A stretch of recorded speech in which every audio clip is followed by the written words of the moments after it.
put the date, and then the hour I'm in, and what the class is called, so EI, and then what it is, so personal narrative, and you put your title there, which is pretty standard.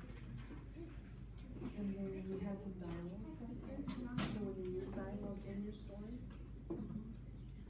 you use dialogue in your story, that is how we will go about it. So like, Linus starts talking first, and we know this is Linus talking because it says level Linus.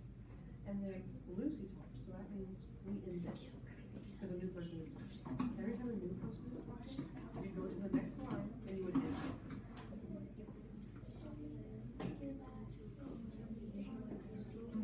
Yeah, so if, what is it?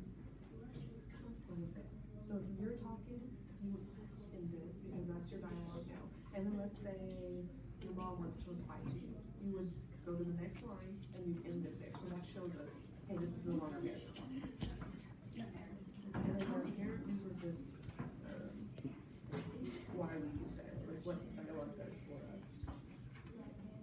And this was the beginning of our revision. We got the editing one today. Alright, awesome. And then you were set.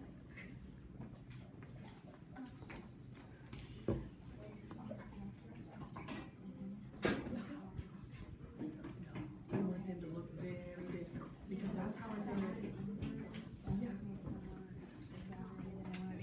Yeah, and that's awesome, because that's why I wanted you guys to turn in your rough draft with your final copy, so I can see that we went through and revised. So I want it to look different, because I'm gonna go through and compare. Yes.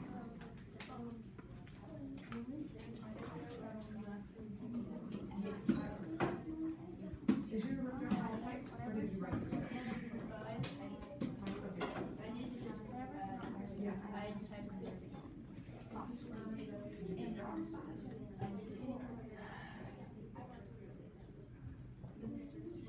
If the guy has a question, he'll ask me, but right now I need you to work on yours, okay? Yeah, well, if it's not about your personal narrative, we're not doing it. Doesn't matter if you're done with your final draft, okay?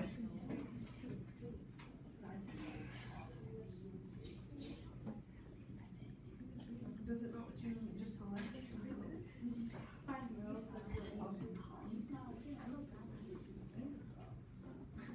Okay, so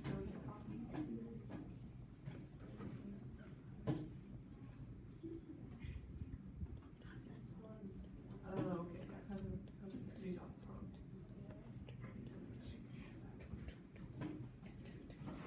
Awesome.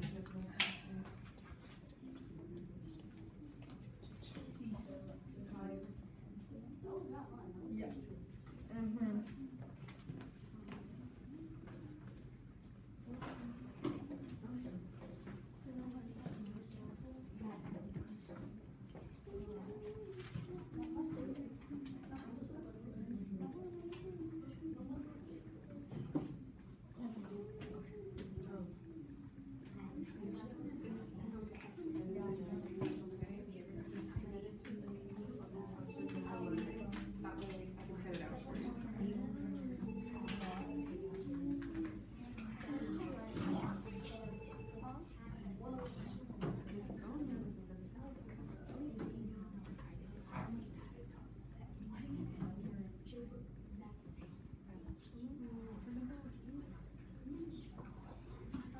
Okay, we're done.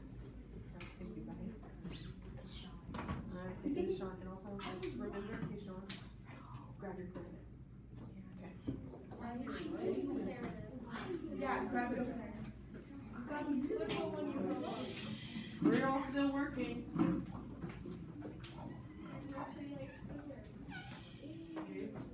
We're all still working. Davion. Hey, Sophia, that's Davion, just put it back. I like that's yours. Alright, so while we're working, I'm gonna read a little bit out of school, okay? Are we gonna have to write what we read? One more time? Are we gonna write about what we read today? In school? No, well, I want everybody to focus on their working. I'm writing up your final draft.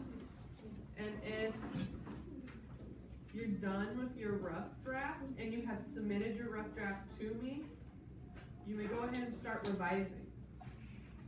And then keep working. So we stopped on Naomi Erlinger's story. She was talking about how she felt bad about picking on Cat. We watched from a spot on the roof, expecting him to go berserk. He never did. He called for help a few times, but mostly he spent the day in the lotus position with his new sneakers off, meditating.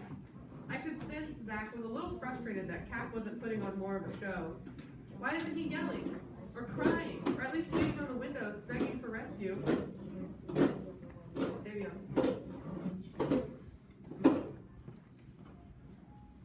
Begging for rescue.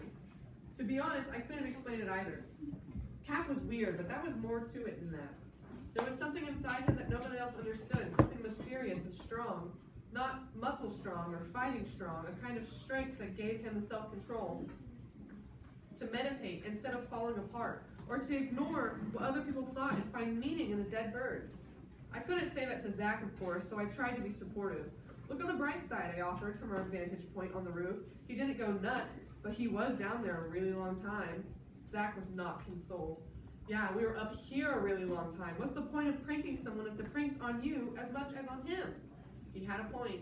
Cap Anderson was the ultimate 8th grade president. He fell for every gag, hook, line, and sinker more than a Luke Simmerd or a Hugh Winkleman ever would. There was only one problem. He wasn't reacting. You could harass him, you just couldn't upset him. Even when Zach told him that he was expected to plan the entire Halloween dance, he was mellow about it. Last year, that was what had put Luke over the edge. Cap just said, "I've never been to a dance." He didn't even refuse to do it, but we knew he wasn't going to. That made Zach mad. We should have hung him off the wires, not just his sandals. I only had one class with Cap, math. He never opened his mouth, yet whenever the teacher called on him, he always came up with the answer. Zach claimed Cap was the dumbest kid in school, but he was really smart. He had no friends, except maybe Hugh Winkleman, who had to be the worst than nobody. Or maybe not.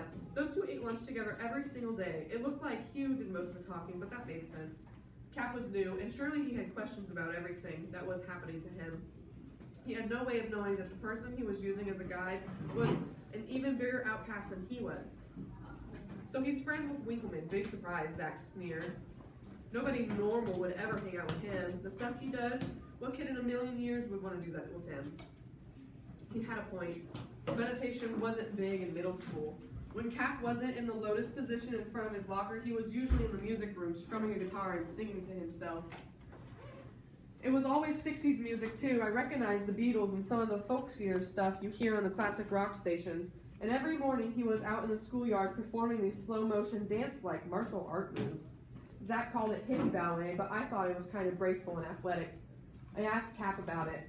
It's Tai Chi, he explained. It develops balance through a blending of mental and physical energy. Yeah, but why are you doing it here, where everybody can see you? Zach demanded. Because if I do it where I live, somebody pours water on me. You could depend on that kind of comment from Cap. It might have made sense, but only to him. The only thing was really starting to get on Zach's nerves. I'm going to break this kid if it's the last thing I do. I had to speak up. Is this really necessary? Can't we just switch to Winkleman or something? Winkleman isn't president, Zach insisted. It's too late to go back and change that. Anger didn't suit Zach. His jaw was stuck out, his skin flushed and taut. This wasn't the